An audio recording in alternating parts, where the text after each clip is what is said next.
क्या आप लिखकर बता सकते हैं कि आप महीने में कितना खर्च करते हैं? इस कार्यशाला में हिस्सा लेने पहुंचे करीब 400 लोगों में से केवल एक व्यक्ति ने इस सवाल का जवाब देने के लिए हाथ उठाया। तब पुनीत ने जोर देकर कहा कि जब यही पता नहीं कि आपका खर्च कितना है तो आप बचत के बारे में कैसे सोचेंगे। उनका कहना था कि बचत करने से पहले अपने खर्चों को जानना जरूरी है।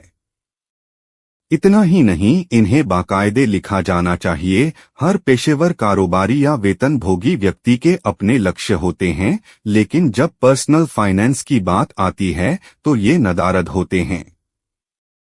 कितनी बचत करनी है, यह वास्तव में हमारे लक्ष्यों पर ही निर्भर करता है। आप कितना पैसा कहीं निवेश कर सकते हैं, यह पूरी तरह आपकी आमदनी और खर्च पर निर्भर करता है। आमदनी के स्रोतों और तमाम खर्चों का पता लगाए बगैर निवेश के संबंध में कोई भी फैसला ले पाना मुश्किल है। आमदनी का स्रोत आप जानते हैं, लेकिन जब खर्चों की लिस्ट बनाएं तो उसमें रिश्ते नातेदारों की शादी, ब्याह, छुट्टियों और तीज त्योहारों आदि पर होने वाले खर्चों को भी शामिल करें। फिर उन निवेश विकल्पों के बारे में देखें जहां आप बचे हुए पैसे लगा सकते हैं। इन एसेट क्लास में डेट और इक्विटी शामिल हो सकते हैं। इनमें म्यूचुअल फंड, फिक्स्ड डिपॉजिट, जीवन बीमा पॉलिसी इत्यादि आती हैं।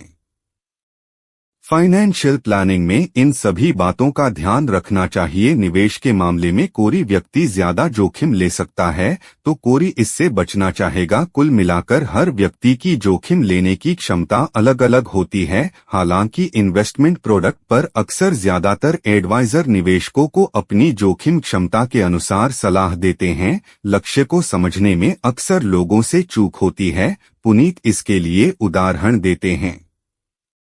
मान लीजिए कि आप अपने बच्चे को 18 साल बाद विदेश में पढ़ाई करने के लिए भेजना चाहते हैं। इसमें अभी 35 लाख रुपए का खर्च आता है, तो जरूरी है कि भविष्य की लागत के हिसाब से बचत करने के बारे में सोचा जाए। हर एक लक्ष्य के लिए आपको पैसा बचाना होता है, इसी के अनुसार आप निवेश करते हैं। इस तरह आपको प्रत्येक लक्ष्य को निवेश के साथ जोड़ना होगा।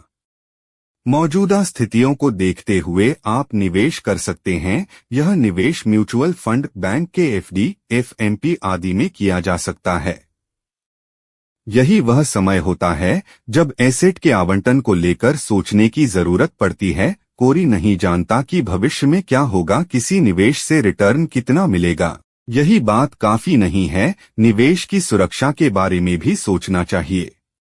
इस मामले में टर्म प्लान के जरिए जीवन बीमा का विकल्प अच्छा माना जाता है। अपने प्लान पर नजर रखना फाइनेंशियल प्लानिंग का हिस्सा है। सिर्फ प्लान बना देना काफी नहीं होता है, इस पर करीब से नजर रखना भी महत्वपूर्ण है।